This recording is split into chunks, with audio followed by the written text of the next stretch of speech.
नमो अरिहंताणं नमो सिद्धाणं नमो आयरीयाणं नमो वज्झायाणं नमो लोये सौवसाहूणं गुणानां विस्तरं वक्ष्ये स्वभावानां तथैव च पर्यायाणां विशेषेण नत्वा वीरं जिनेश्वरम्। 1008 श्री मूलनायक आदिनाथ भगवान की जय।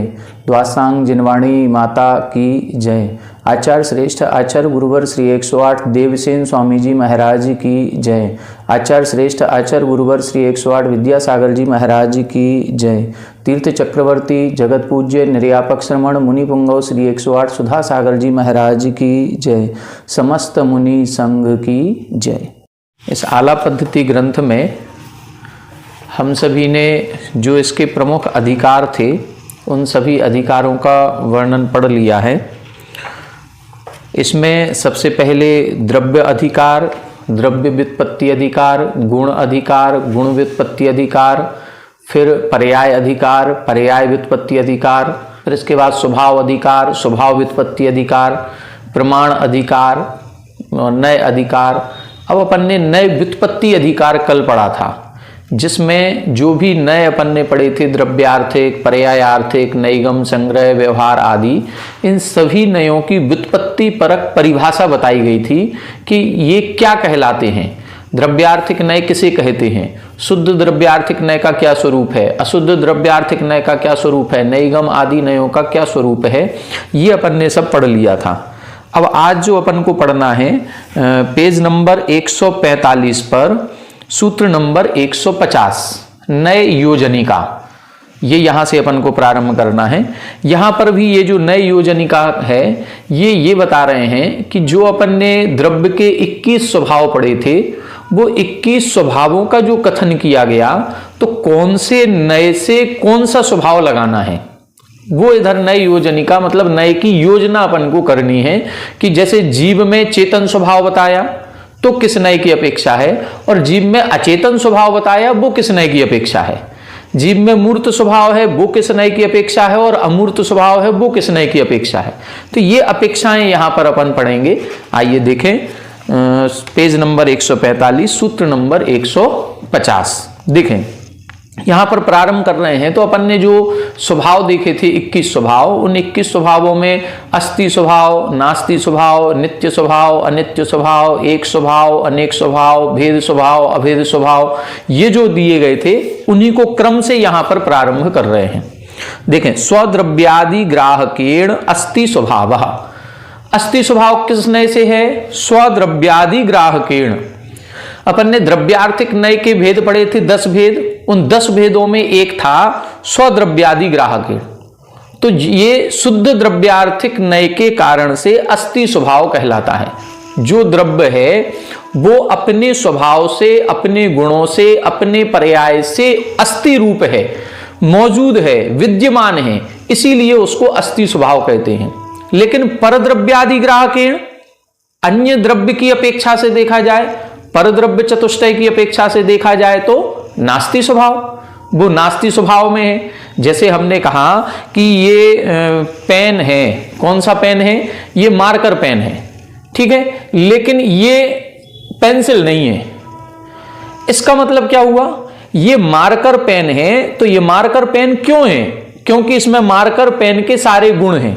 द्रव्य, क्षेत्र, काल, भाव चारों चतुष्टय की अपेक्षा से ये मार्कर पेन है, ये अस्ति स्वभाव।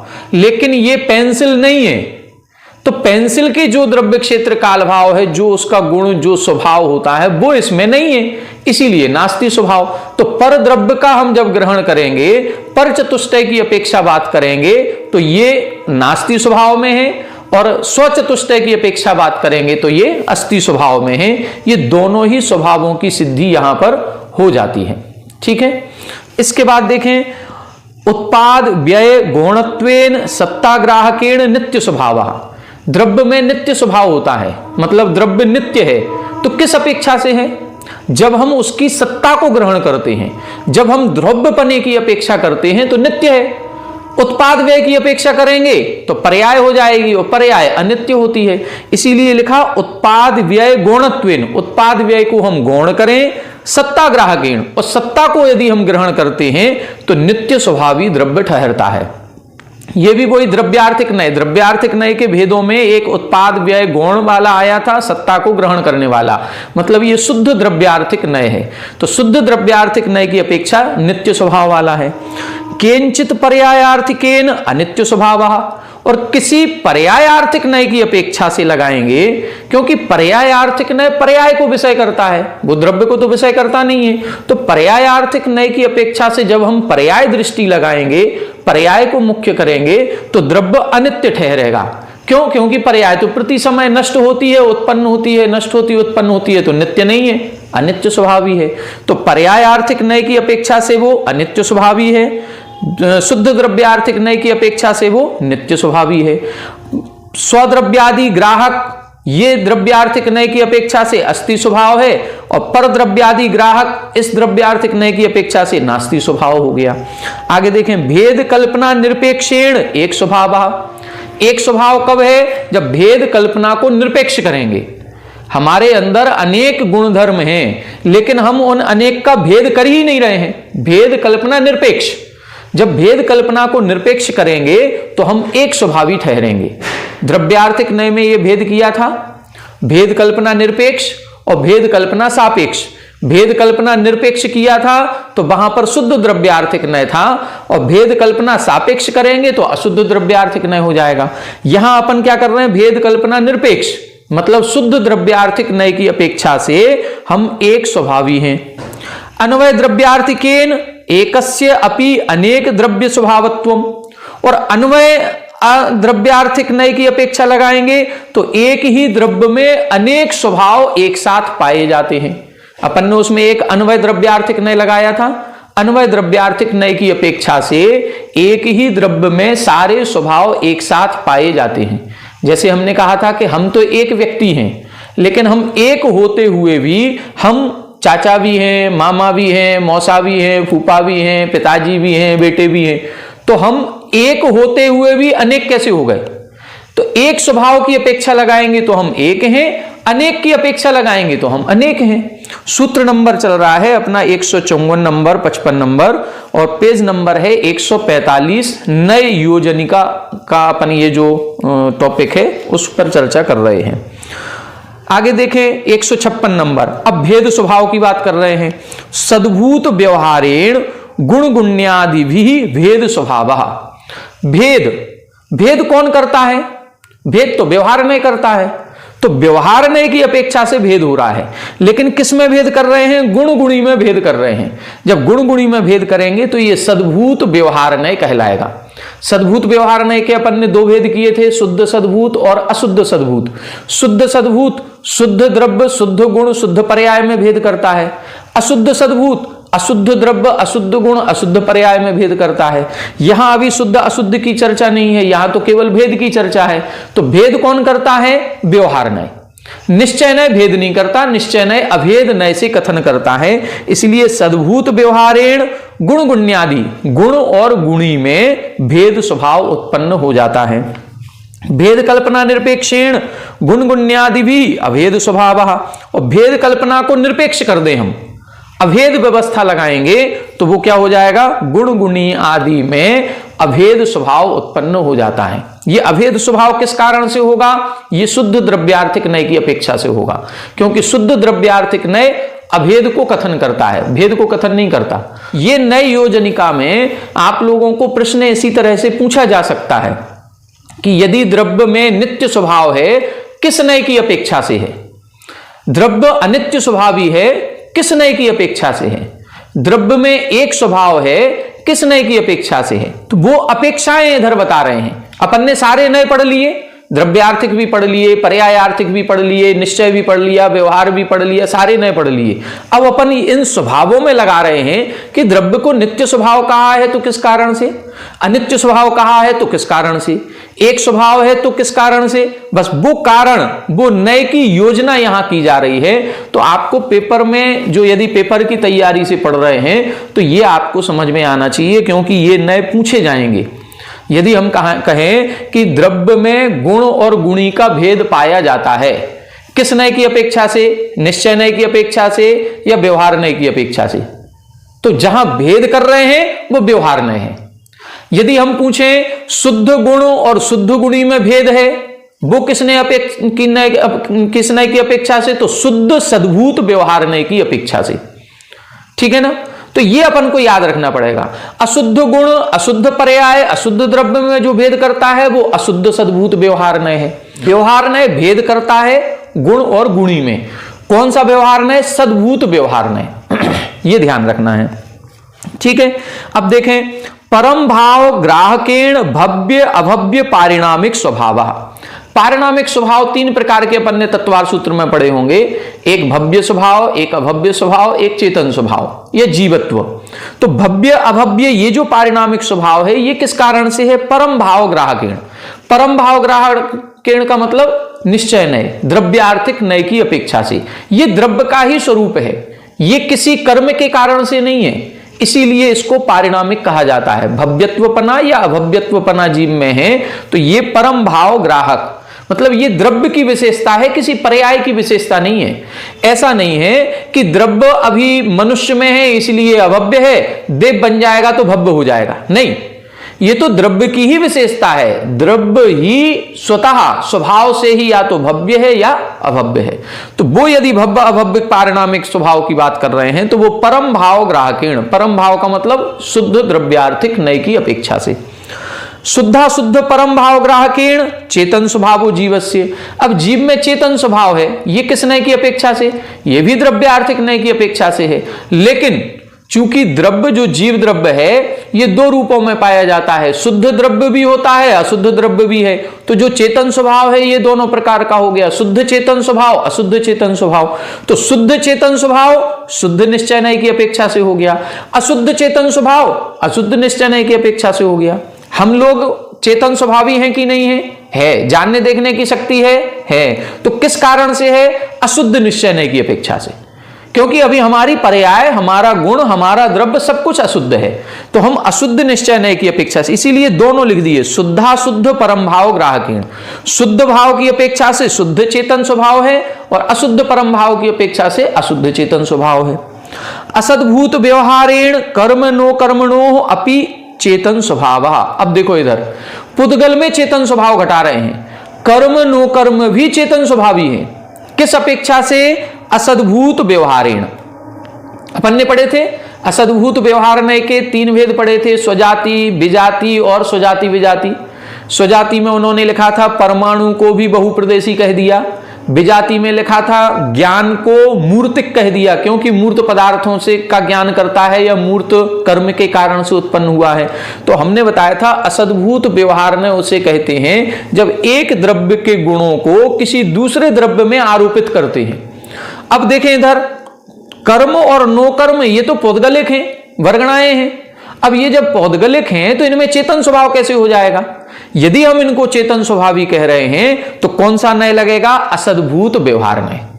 असद्भूत व्यवहार नय में भी कौन सा लगेगा? अनुपचरित वाला, उपचरित वाला नहीं, अनुपचरित असद्भूत व्यवहार नय की अपेक्षा से कर्म नो कर्म भी चेतन हो जाएंगे। आगे देखें, परम भाव ग्राहकेण कर्म नो कर्मणो अचेतन स्वभाव।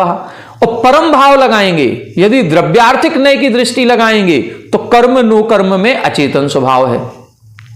पुद्गल द्रव्य चेतन है कि अचेतन? तो वास्तविकता में तो पुद्गल द्रव्य अचेतन है।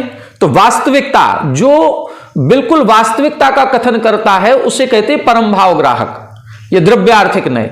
तो द्रव्यार्थिक नय की अपेक्षा से तो कर्म नो कर्म वर्गणाएं अचेतन है, लेकिन अनुपचरित असद्भूत व्यवहार नय की अपेक्षा से वो चेतन स्वभावी है। ठीक है, आगे देखें, जीवस्य अपि असद्भूत व्यवहारेण अचेतन स्वभाव। अभी पुद्गल में घटा दिया, पुद्गल में चेतन अचेतन दोनों घटा दिए, अब जीव में घटा रहे हैं कि जीवस्य अपि असद्भूत व्यवहारेण अचेतन स्वभाव। जीव को भी अचेतन कह दिया। जीव अचेतन कैसे हो सकता है? तो जीव अचेतन हो सकता है वही अनुपचरित असद्भूत व्यवहार नय की अपेक्षा से। कर्मों का अचेतनपना जीव में आ गया, क्योंकि जीव कर्मों से सहित है। तो जो गुण कर्मों में था पुद्गल में, उसको हम किस में उपचार कर रहे हैं? अपनी आत्मा में। इधर स्पष्ट कर दिया कि जीव में जो अचेतन स्वभाव कहा जा रहा है, यह असद्भूत व्यवहार नय की अपेक्षा से कहा जा रहा है। अनुपचरित क्यों कह रहे हैं? अनुपचरित इसलिए कह रहे हैं क्योंकि संश्लेष संबंध से है ये। यदि संयोग संबंध वाला होता तो उपचरित हो जाता, यहां अनुपचरित है क्योंकि ये कर्म नो कर्म का संश्लेष संबंध आत्मा से बना हुआ है, इसलिए। अब देखें, अब मूर्त स्वभाव की बात कर रहे हैं। परम भाव ग्राहकेण कर्म नो कर्मणो मूर्त स्वभाव। कर्म नो कर्म वर्गणाएं कैसी हैं? ये तो मूर्तिक है, पुद्गल है, मूर्तिक होता है, ये तो उसका स्वभाव है, इसीलिए परम भाव ग्राहकेण। जब परम भाव शुद्ध द्रव्यार्थिक नय की बात करेंगे तो पुद्गल मूर्तिक होता है, तो कर्म और नो कर्म भी मूर्तिक हो गए। लेकिन अब आगे देखें, जीवस्य अपि असद्भूत व्यवहारेण मूर्त स्वभाव। कर्म नो कर्म मूर्तिक है, ये तो ठीक है, लेकिन जीव मूर्तिक कैसे हो गया? जीव तो अमूर्तिक है। तब इधर लिख रहे हैं जीवस्य अपि असद्भूत व्यवहारेण। वही असद्भूत व्यवहार नय से जीव मूर्तिक है, वही असद्भूत व्यवहार नय से जीव अचेतन है। पुद्गल को हमने अमूर्तिक कह दिया, वही असद्भूत व्यवहार नय से पुद्गल अमूर्तिक हो जाएगा, और असद्भूत व्यवहार नय से पुद्गल भी चेतन हो जाएगा। ये सब, यदि हम पुद्गल को जो मूर्तिक और अचेतन है उसको हम अमूर्तिक और चेतन कह रहे हैं तो असद्भूत व्यवहार नय है। जीव चेतन है और अमूर्तिक है, लेकिन हम इसको अचेतन और मूर्तिक कह रहे हैं तो भी वही असद्भूत व्यवहार नय है। बस ये लगाना है, इस द्रव्य के गुण को इस द्रव्य में लगा रहे हैं, इस द्रव्य के गुण को इसमें लगा रहे हैं, तो ये कहीं ना कहीं उपचार कर रहे हैं, और ये उपचार जो किया जाता है केवल जीव और पुद्गल में ही होता है, असद्भूत व्यवहार नय से ही किया जाता है। आगे देखें, परम भाव ग्राहकेण पुद्गलम विहाय इतरेसाम अमूर्त स्वभाव।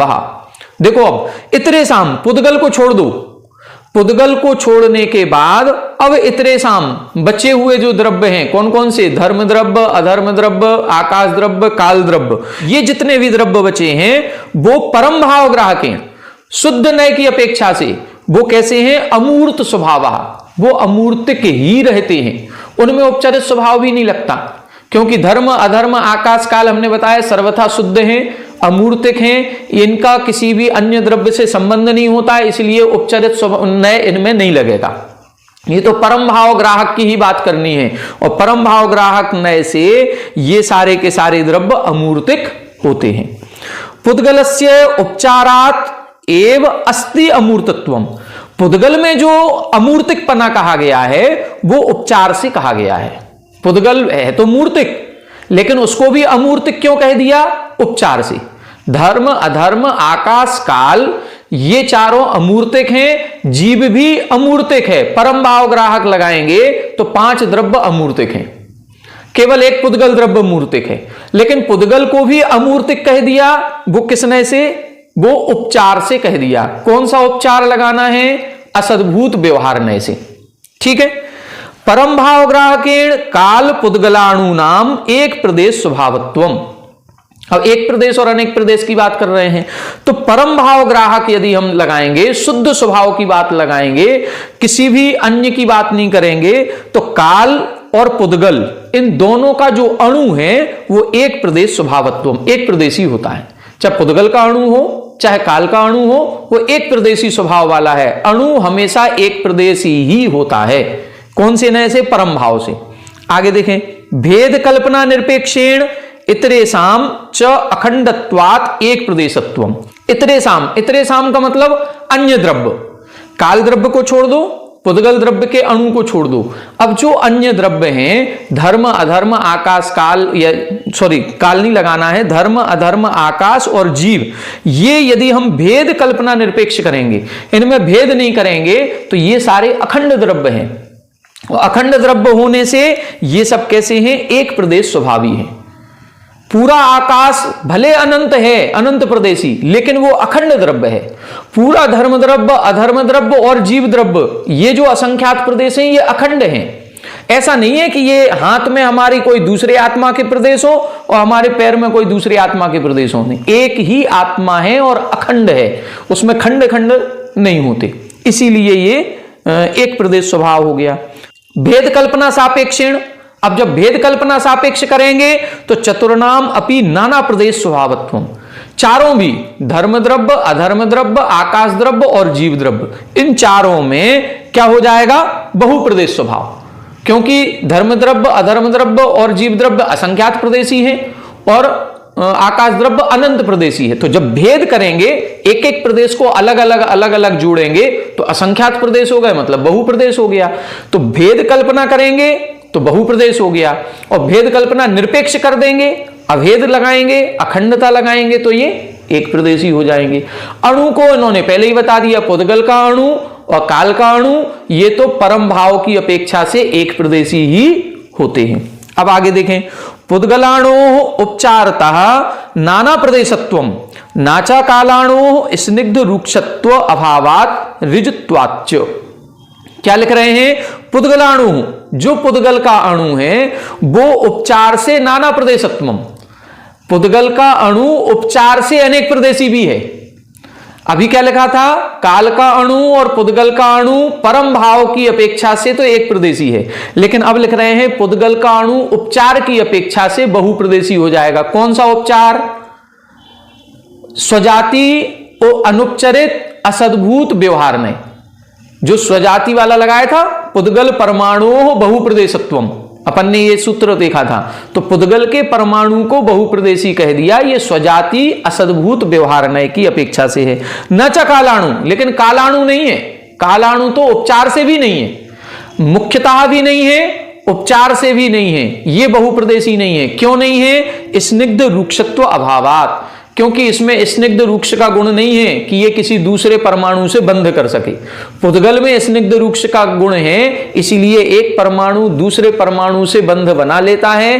काल के अणु में इस प्रकार का नहीं है, इसीलिए कालाणु ना तो मुख्यतः अनेक पर बहुप्रदेशी है और ना उपचार से बहुप्रदेशी है। क्या लिखा? अणो अमूर्त कालस्य 1 तमो भावो न स्यात्। काल का जो अणु है वो अमूर्तिक है और उसमें 1 तमो, मतलब जो 21वां स्वभाव है वो 21वां स्वभाव नहीं होता। 21वां स्वभाव कौन सा है? उपचरित स्वभाव। उपचरित स्वभाव किसमें नहीं है? काल के अणु में नहीं लगाया जाता। ना काल के अणु में है, ना धर्म द्रव्य में है, ना अधर्म द्रव्य में है, ना आकाश द्रव्य में है। इन चारों में उपचरित स्वभाव लगते ही नहीं है। उपचरित स्वभाव कहां लगता है? जीव में और पुद्गल में लगाया जाता है और अन्य में नहीं लगाया जाता। अब देखें, परोक्ष प्रमाण अपेक्षया असद्भूत व्यवहारेण अपि उपचारेण अमूर्तत्वम पुद्गलस्य। एक प्रश्न अपना आया था कि पुद्गल में अमूर्तिकपना कैसे सिद्ध करेंगे? जैसे पुद्गल में अचेतनपना मान लिया अपन ने, पुद्गल में अमूर्तिकपना कैसे मानेंगे? पुद्गल में अचेतनपना तो है ही, चेतनपना अपन ने स्वीकार कर लिया, लेकिन अमूर्तिकपना कैसे मानेंगे? तो लिख रहे हैं परोक्ष प्रमाण अपेक्षया। पहली अपेक्षा कौन सी है? परोक्ष प्रमाण। परोक्ष प्रमाण का मतलब होता है मति ज्ञान और श्रुत ज्ञान को परोक्ष प्रमाण कहते हैं। और मति ज्ञान श्रुत ज्ञान के द्वारा कई सारे पुद्गल ऐसे हैं जिनको देखा नहीं जा सकता, जो इंद्रियों के विषय नहीं बनते। जैसे परमाणु है, दो अणुओं का स्कंध है, संख्यात अणुओं का स्कंध है, असंख्यात अणुओं का स्कंध है, ये चक्षु के विषय है ही नहीं। अपन ने पढ़ा था ना, उसमें तत्वार सूत्र जब पढ़ रहे थे तो उसमें लिखा था भेद संघाताभ्याम चाक्षुषा, जो अनंत परमाणुओं का स्कंध होता है वही चाक्षुष होता है। तो कई सारे पुद्गल ऐसे हैं जो हमारी इंद्रियों के विषय नहीं बनते, जो मति ज्ञान श्रुत ज्ञान के विषय नहीं है। जब मति ज्ञान श्रुत ज्ञान से उनको नहीं जाना जा रहा है तो इस अपेक्षा से उनको अमूर्तिक कह दिया, इस अपेक्षा से अमूर्तिक कह रहे हैं। अमूर्तिक क्यों है? क्योंकि वो इंद्री का विषय नहीं बन रहे हैं। वैसे तो उनमें स्पर्श रस गंध वर्ण है, कोई भी पुद्गल हो, परमाणु हो चाहे स्कंद हो, उनमें स्पर्श रस गंध वर्ण है, तो परम भाव की अपेक्षा से तो वो मूर्तिक हैं। लेकिन उपचार से हम अमूर्तिक कह रहे हैं, तो पहला उपचार कौन सा है? परोक्ष प्रमाण की अपेक्षा से। दूसरा असद्भूत व्यवहार नय की अपेक्षा से। जो असद्भूत व्यवहार नय लगाएंगे तो असद्भूत व्यवहार नय की अपेक्षा से उपचार से पुद्गल को भी अमूर्तिक कह दिया गया। अब देखें स्वभाव विभाव कैसे होता है। स्वभाव भी होता है और विभाव भी होता है। तो शुद्ध अशुद्ध द्रव्यार्थिकेन स्वभाव विभावत्वम। हर द्रव्य में स्वभाव है। धर्म द्रव्य स्वभाव में ही रहता है, अधर्म द्रव्य स्वभाव में ही है, आकाश द्रव्य काल द्रव्य ये स्वभाव में ही रहते हैं। तो ये किस नय से हैं? शुद्ध स्वभाव की अपेक्षा से, शुद्ध निश्चय नय की अपेक्षा से, शुद्ध द्रव्यार्थिक नय की अपेक्षा से स्वभाव होता है, और अशुद्ध द्रव्यार्थिक नय की अपेक्षा से विभाव हो जाता है। तो यह अशुद्ध द्रव्यार्थिक नय कहां लगता है? जीव और पुद्गल में। अन्य में तो लगनी ही नहीं है, क्योंकि अन्य अशुद्ध होते ही नहीं है। तो अशुद्ध द्रव्यार्थिक नय की अपेक्षा से विभाव परिणाम है, और शुद्ध द्रव्यार्थिक नय की अपेक्षा से स्वभाव परिणाम होता है। तो ये अपन ने देख लिया। शुद्ध द्रव्यार्थिकेन शुद्ध स्वभाव, अशुद्ध द्रव्यार्थिकेन अशुद्ध स्वभाव। तो जो शुद्ध और अशुद्ध स्वभाव है, ये शुद्ध और अशुद्ध द्रव्यार्थिक नय की अपेक्षा से होता है। असद्भूत व्यवहारेण उपचरित स्वभाव, असद्भूत व्यवहार नय की अपेक्षा से उपचरित स्वभाव होता है। तो ये जो 21 स्वभाव अपने थे, वो 21 स्वभावों में कैसे नए लगाने हैं, ये नए योजनिका इसमें आपको बता दी। बिल्कुल सरल है, कहीं कुछ कठिन नहीं है, क्योंकि अपन सब पढ़ चुके, सारे नए पढ़ चुके हैं। असद्भूत व्यवहार नय भी पढ़ लिया, निश्चय नय भी पढ़ लिया, बस वो ही दोनों लगाने हैं, और बाकी नए तो इसमें लगने नहीं है। तो केवल इन दो नयों का ही है। जो द्रव्य का वास्तविक स्वरूप का कथन करे वो द्रव्यार्थिक नय है, और जो वास्तविक स्वरूप से हट करके कथन करे, समझ लेना उधर असद्भूत व्यवहार नय अपन को लगाना है। जहां भेद कथन हो वहां पर व्यवहार नय है, जहां अभेद कथन हो वहां पर निश्चय नय है या द्रव्यार्थिक नय है। इतना अपन को ध्यान रखना है। अब नय योजनिका के बाद एक टॉपिक है अपना अध्यात्म नयाधिकार। अभी अपन ने आगम नय पढ़ लिए, अब अपन अध्यात्म नय पढ़ेंगे। इनमें ज्यादा कुछ विशेष अंतर नहीं है, वो ही सेम है, शब्दों में थोड़ा सा अंतर आ गया। देखें 214 नंबर का सूत्र है, पेज नंबर 151, 151 नंबर। पुनः अध्यात्म भाषया नया उच्यन्ते। अब पुनः अध्यात्म भाषा से नयों का वर्णन प्रारंभ करते हैं। अभी अपन ने आगम भाषा से पढ़े, अब अध्यात्म। अध्यात्म का मतलब है समयसार आदि जो ग्रंथ हैं, ये अध्यात्म ग्रंथ कहलाते हैं। जहां केवल शुद्ध जीव और अशुद्ध जीव का कथन होता है, अन्य का नहीं होता है, उसे अध्यात्म नय कहते हैं। लोक व्यवहार की बात नहीं आएगी। जैसे अपन ने नैगम नय, संग्रह नय, इनमें लोक व्यवहार की बात पड़ी थी, इसमें कोई भी लोक व्यवहार की बात नहीं है। इसमें आत्मा के शुद्ध और अशुद्ध स्वभाव की बात की जाती है। तावन मूल नयौ द्वौ निश्चयो व्यवहारश्च।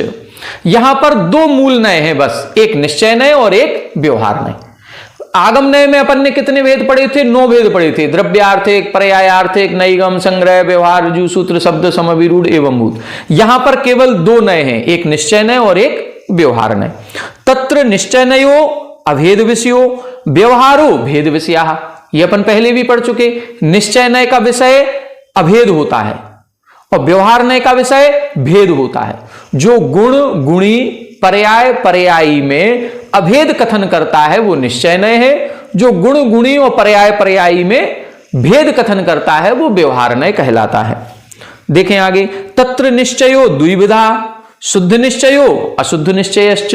निश्चय नय के 2 भेद करेंगे, शुद्ध निश्चय नय और अशुद्ध निश्चय नय। वही है जो अपन ने द्रव्यार्थिक नय के पढ़े थे, शुद्ध द्रव्यार्थिक नय और अशुद्ध द्रव्यार्थिक नय। वही जो 6 भेद पढ़े थे, 3 शुद्ध पढ़े थे, 3 अशुद्ध पढ़े थे, वही वर्णन है, कोई अलग नहीं है। आगे देखें, तत्र निरूपाधिक गुण, गुणी, अभेद विषयक शुद्ध निश्चयो यथा केवल ज्ञानादयो जीव इति। जो निरूपाधि अपन ने पढ़ा था द्रव्यार्थिक नय में, कर्मोपाधि से रहित, कर्मोपाधि निरपेक्ष, कर्मोपाधि निरपेक्ष कहें या निरूपाधि कहें एक ही चीज है। तो कर्मोपाधि से जब रहित हो जाएगा तो गुण, गुणी कैसा हो जाएगा? शुद्ध। कब कर्म लगाने ही नहीं है, कर्म जब नहीं लगाएंगे तो हमारे आत्मा द्रव्य भी शुद्ध है, गुण भी शुद्ध है, उसकी पर्याय भी शुद्ध है। तो जो शुद्ध गुणों और शुद्ध गुणी में अभेद विषया, अभेद करता है, उसको हम शुद्ध निश्चय नय कहते हैं। जैसे केवल ज्ञानादयो जीव इति, जैसे केवल ज्ञान स्वरूपी ही जीव होता है। जीव के केवल ज्ञान नहीं है, केवल ज्ञान स्वरूपी ही जीव होता है। जीव का स्वभाव है ये अनंत ज्ञानमय होना। तो शुद्ध निश्चय नय की अपेक्षा से जीव कैसा है?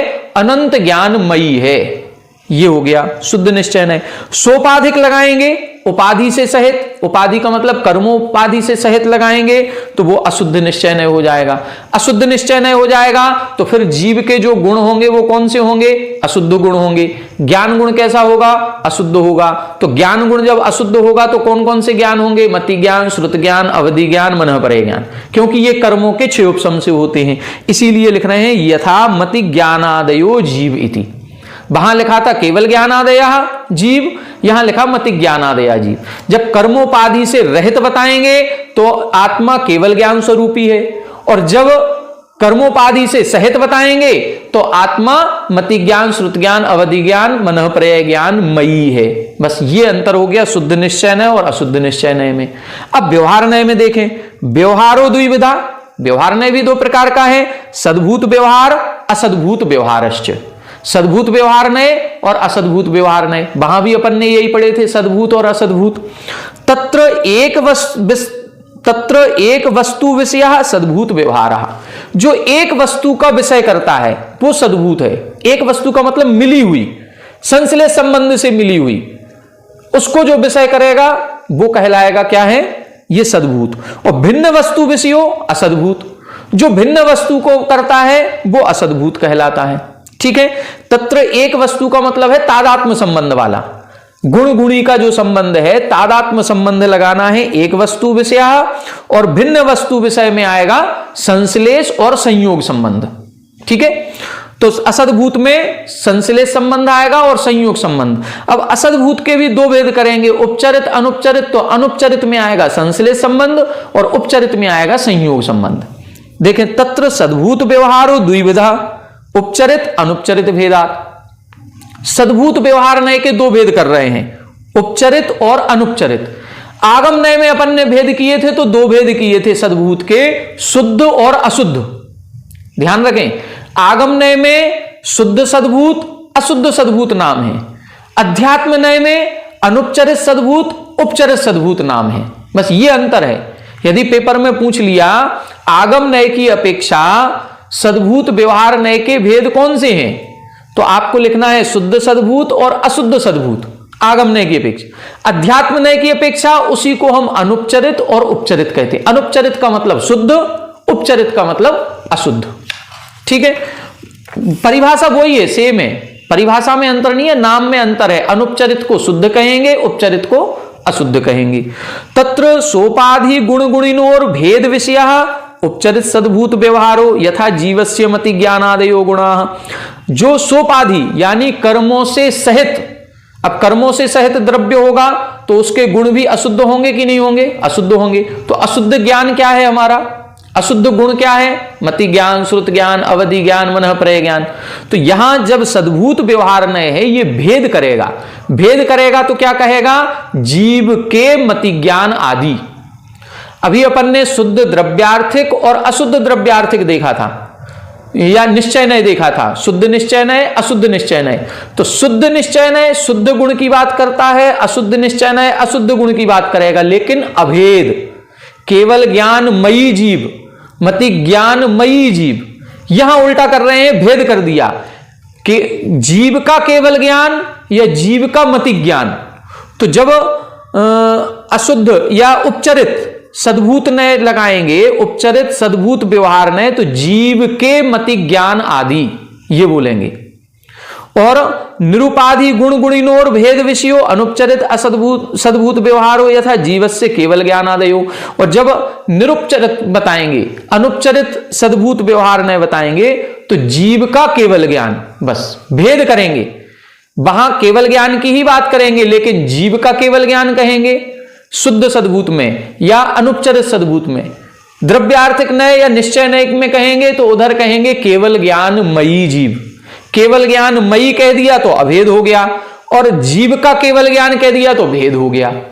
ठीक है। बस यही अंतर है। मति ज्ञानमयी जीव कहेंगे तो ये शुद्ध अशुद्ध निश्चय नय हो गया, और जीव का मति ज्ञान कहेंगे तो ये उपचरित सद्भूत व्यवहार नय हो गया। बस इतना सा अंतर है। वही है जो अपन पहले अध्यात्म आगम नय में पढ़ चुके हैं, सेम है, कोई अंतर नहीं है। अंतर केवल नाम में आ गया। वहां शुद्ध अशुद्ध सद्भूत व्यवहार नय है, यहां उपचरित अनुपचरित सद्भूत व्यवहार नय है। अब अशुद्ध भूत नय के भी दो भेद कर रहे हैं। असद्भूत व्यवहारो द्विविधा उपचरित अनुपचरित भेदात। ये वहां पर भी किए थे, वहां पर भी उपचरित अनुपचरित है, लेकिन अनुपचरित का नाम नहीं लिखा, उपचरित का नाम लिखा। असद्भूत के 3 भेद किए थे, स्वजाति विजाति स्वजाति विजाति, और फिर उपचरित के 3 भेद किए थे, स्वजाति विजाति स्वजाति विजाति। तो उपचरित के किए थे, अनुपचरित के तो अनुपचरित शब्द नहीं दिया है, वो भी अनुपचरित, यहां इन्होंने नाम दे दिया उपचरित अनुपचरित। अनुपचरित में कैसे लगाएंगे देखें अब, तत्र संश्लेष रहित वस्तु विषय संबंध, संश्लेष रहित, जहां संश्लेष नहीं है, संयोग संबंध, जैसे धन संपत्ति पुत्र दारा आदि मम, पुत्र है स्त्री है धन संपत्ति है, इसको हम अपना मान रहे हैं, ये कौन सा है, उपचरित असद्भूत व्यवहार में। तो ये हो गया संश्लेष रहित विषय वस्तु विषय उपचरित असद्भूत व्यवहारो यथा देवदत्तस्य धनम, देवदत्त का धन। तो देवदत्त धन को अपना कह रहा है, ये किस नय से कह रहा है, ये उपचरित असद्भूत व्यवहार नय से कह रहा है। और देवदत्त अपने शरीर को अपना कह रहा है, ये संश्लेष सहित हो गया, संश्लेष सहित हो गया, क्योंकि शरीर का और आत्मा का संबंध है, तो ये हो गया संश्लेष सहित। तो संश्लेष सहित वस्तु संबंध विषयो अनुपचरित असद्भूत व्यवहारो यथा जीवस्य शरीरम, जीव का शरीर यदि हम ये कह रहे हैं कि ये मेरा शरीर है, तो ये अनुपचरित असद्भूत व्यवहार नय है। यदि हम धन को अपना कह रहे हैं ये धन मेरा है, तो ये उपचरित असद्भूत व्यवहार नय है। बस ये आपके पूरे नए अध्यात्म नय भी हो गए, कठिन कुछ भी नहीं है, जो अपन ने पहले पढ़ा वही विषय का यहां पर से पुनरावृत्ति की गई है। वहां आगम नय की अपेक्षा था, यहां अध्यात्म नय की अपेक्षा से वर्णन किया गया है। अब एक चैप्टर और बचा है आपका, वो भी देख लो, आज ये आला पद्धति आपकी खत्म हो जाएगी। अब इसमें एकांत पक्ष दोष बता रहे हैं। एकांत पक्ष दोष का मतलब है कि अपन ने स्वभाव पढ़े, जीव में नित्य स्वभाव भी है अनित्य स्वभाव भी है। एकांत किसे कहते हैं, हम तो एक ही मानेंगे, हम तो नित्य ही मानेंगे, कोई दूसरा कह रहा है हम तो अनित्य ही मानेंगे। तो यदि नित्य मानेंगे तो क्या परेशानी आएगी, और यदि अनित्य मानेंगे तो क्या दोष आएगा। हमारे जैनाचार्य कहते हैं कि वस्तु तत्व नित्य भी है और अनित्य भी है, भव्य भी है अभव्य भी है, भेद स्वभाव वाला भी है अभेद स्वभाव वाला भी है। लेकिन यहां कह रहे हैं कि एक पक्ष को स्वीकार करेंगे, हम दोनों को नहीं कर रहे हैं। एक पक्ष को यदि स्वीकार करेंगे तो क्या दोष आता है, वो दोष इधर बताए गए हैं। और दोष कुछ नहीं आएगा, ये सारी सृष्टि ये वस्तु व्यवस्था ही बिगड़ जाएगी। एक ही मानेंगे हम, पदार्थ को नित्य ही माने। अब नित्य ही मानेंगे तो किसी में कोई परिवर्तन नहीं होगा, हम फिर ऐसे बैठे हैं तो ऐसे ही बैठे रहेंगे, हिलेंगे ही डुलेंगे नहीं, क्योंकि नित्य है। वस्तु जहां जैसी रखी है वो वैसी रखी रहेगी, उसमें कोई परिवर्तन नहीं होगा, अनादिकाल से जैसी है वैसी रहेगी। तो सारा संसार का ही लोप हो जाएगा यदि नित्य मान लिया। अनित्य मान लेंगे तो फिर परिवर्तन ही परिवर्तन होता रहेगा, और परिवर्तन होगा। नित्य नहीं मानोगे तो हम ये कैसे पहचानेंगे कि ये वही व्यक्ति है। जिसको हमने पैसा उधार दिया था फिर हम उससे ले ही नहीं पाएंगे, क्योंकि अनित्य है, नित्य तो है नहीं, तो हम उसको पहचान ही नहीं पाएंगे, वस्तु बदल जाएगी। यदि हम आज एक दूसरे को पहचान रहे हैं तो वो नित्यता की वजह से पहचान रहे हैं। हमारे अंदर कुछ ना कुछ एक गुण ऐसा है जो 10 साल पहले भी था और 10 साल बाद भी है, तो कुछ ना कुछ नित्य है, तो उस नित्यता के कारण से पहचान रहे हैं। यदि हम सर्वथा नित्य मान लेंगे तो संसार का लोप हो जाएगा, और यदि सर्वथा अनित्य मान लेंगे तो भी संसार का लोप हो जाएगा, हमारा व्यवहार ही खत्म हो जाएगा। बस ये एकांत पक्ष दोष यहां पर कहे गए हैं। नित्य मानने में क्या दोष है, अनित्य मानने में भी क्या दोष है, देखें अब इधर। तत्कथम किस कारण से है, तथा ही सर्वथा एकांतेन सदरूपस्य न नियतार्थ व्यवस्था संकरादि दोषत्वात्। यहां बता रहे हैं सर्वथा एकांतेन, यदि हम सर्वथा एकांत पक्ष को ही स्वीकार करेंगे तो सदरूपस्य, यदि हम सत्ता रूप से स्वीकार करते हैं तो न नियतार्थ व्यवस्था, फिर नियत अर्थ व्यवस्था बन ही नहीं पाएगी, अनेक दोष उसमें उत्पन्न हो जाएंगे। तथा सतरूपस्य सकल शून्यता प्रसंगात, और यदि हम सतरूप असत रूप मानेंगे, तथा को इसमें जोड़ देना चाहिए, ये अलग अलग लिख दिया, तथा शब्द सदरूप में मिल जाएगा। यदि हम असत रूप मान लेंगे पदार्थ को तो असत मानते ही सकल शून्यता प्रसंगात, वस्तु तत्व को असत मान लिया, है ही नहीं। जब है ही नहीं कुछ भी तो फिर संसार कैसा हो जाएगा, शून्य हो जाएगा, इसमें कुछ भी नजर नहीं आएगा। यदि सब कुछ नजर आ रहा है तो फिर नियतार्थ व्यवस्था में संकरादि दोष हो जाएंगे। तो वो यदि हम सत रूप मानते हैं तो दोष आएंगे और असत रूप मानते हैं तो भी सकल शून्यता का दोष हो जाएगा। नित्यस्य एक रूपत्वात् एक रूपस्य अर्थ क्रियाकारित्व अभावा, अर्थ क्रियाकारित्व अभावे द्रव्यस्य अपि अभावा। यहां बता रहे हैं यदि हम नित्य रूप से ही माने कि वस्तु तत्व नित्य ही है तो अर्थ क्रिया का अभाव हो जाएगा। अर्थ क्रिया का मतलब उपयोगिता का अभाव हो जाएगा, और उपयोगिता का अभाव होते ही द्रव्य का अभाव हो जाएगा। अनित्य पक्षे निरन्वयत्वात् अर्थ क्रियाकारित्व अभावा, अर्थ क्रियाकारित्व अभावे द्रव्यस्य अपि अभावा। और यदि अनित्य मान लेंगे तो निरन्वयत्वात् मतलब उसमें फिर किसी पर्याय गुण द्रव्य का समावेश नहीं होगा। पर्याय पर्याय रहेगी, नष्ट होता रहेगा, नष्ट होता रहेगा। पूर्व पर्याय अलग थी, ये पर्याय अलग हो जाएगी, उसमें नित्यत्व नहीं रहेगा तो भी अर्थ क्रिया का अभाव हो जाएगा। उपयोगिता नहीं रहेगी, और उपयोगिता का अभाव होते ही द्रव्य का अभाव हो जाएगा। सभी जगह इसी प्रकार से दोष है। कुल मिलाकर के इतना है कि कोई भी एक पक्ष को स्वीकार करेंगे तो वो निर्दोष नहीं होगा, उसमें कहीं ना कहीं कोई ना कोई दोष आ जाएगा। ठीक है, और देख लें इसमें एक स्वरूपस्य एकांतेन विशेष अभावः। इसको एक काम करते हैं, कल पढ़ लेंगे अपन, आज समय अपना हो गया, सारे सूत्र एक साथ करेंगे तो बहुत ज्यादा हो जाएगा। इसको अपन अब कल देखते हैं, आज समय भी अपना हो गया। ये 20-25 सूत्र हैं, इसमें ज्यादा कुछ भी नहीं है। कल इसको भी देखेंगे, इसके साथ में फिर आप लोगों के जो प्रश्न उत्तर इससे संबंधित होंगे वो प्रश्न उत्तरों को अपन कल पढ़ लेंगे। इसके बाद फिर परसों से अपन सर्वार्थ सिद्धि प्रारंभ करेंगे। जो पहला दूसरा तीसरा अध्याय का रिवीजन अपन को करना है, फिर वो रिवीजन अपन कर लेंगे। चलो आज इतना ही रहने देते हैं, इसके बाद अपन कल करेंगे।